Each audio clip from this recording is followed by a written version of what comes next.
السلام علیکم دوستو، آج میں آپ کو اپنی زندگی کا ایک ایسا واقعہ سنانے جا رہی ہوں جسے یاد کرتی ہوں تو آج بھی میری آنکھیں بھر آتی ہیں۔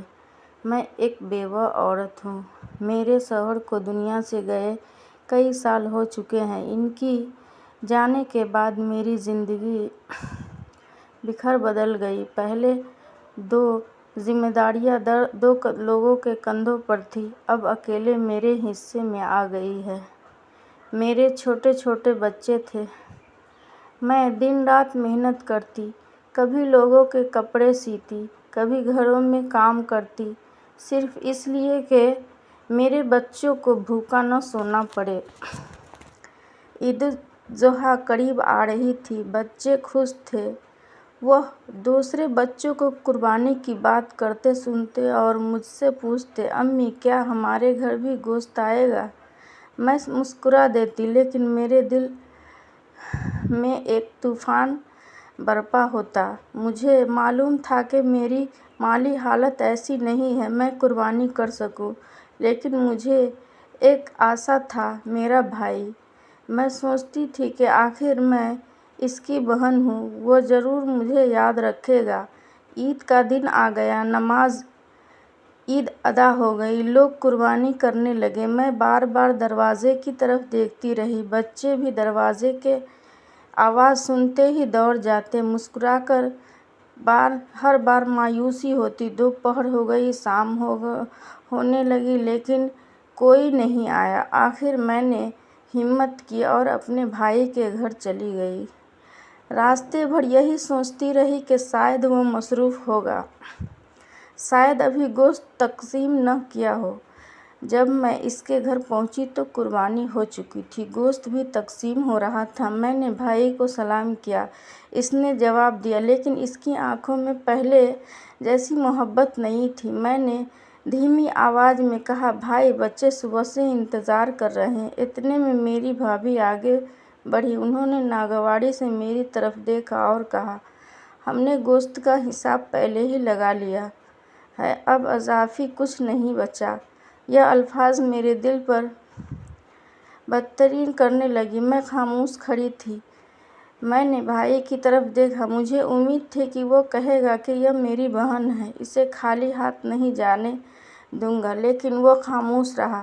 اس کی خاموشی نے میرے دل کو توڑ دیا۔ اسی لمحے مجھے یوں لگا جیسے میرا اپنا خون بھی میرا نہ رہا۔ میں نے آنکھوں میں آنسو لیے سلام کیا اور واپس آ گئی۔ گھر پہنچی تو بچے دوڑ کے آئے، انہوں نے پوچھا، امی گوشت لائیں؟ میں نے اپنے آنسو چھپاتے ہوئے کہا، نہیں بیٹا ابھی نہیں۔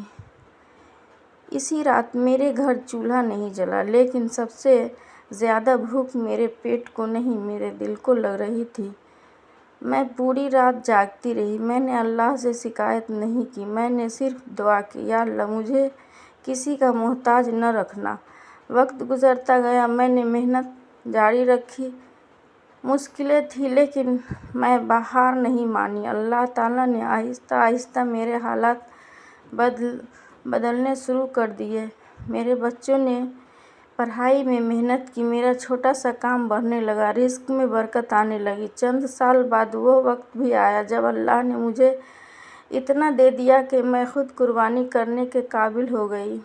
عید الاضحیٰ کا دن تھا، میرے گھر میں بھی قربانی ہوگی۔ میرے بچے خوش تھے۔ جب گوشت تقسیم کرنے کا وقت آیا تو میں نے ایک تھیلا تیار کیا، اور وہ تھیلا اس کے لیے تھا، میرے بھائی کے لیے۔ میرے بچوں نے حیرت سے پوچھا، امی یہی وہ ماموں ہیں جنہوں نے آپ کو خالی ہاتھ واپس بھیج دیا؟ میں نے مسکرا کر جواب دیا، ہاں بیٹا، لیکن ہم ان جیسے نہیں بنیں گے۔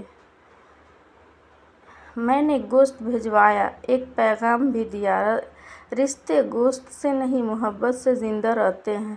کچھ دیر بعد میرے بھائی کا فون آیا، وہ رو رہا تھا۔ اس نے کہا، بہن مجھے معاف کر دو، میں نے تمہارے ساتھ بہت زیادتی کی تھی۔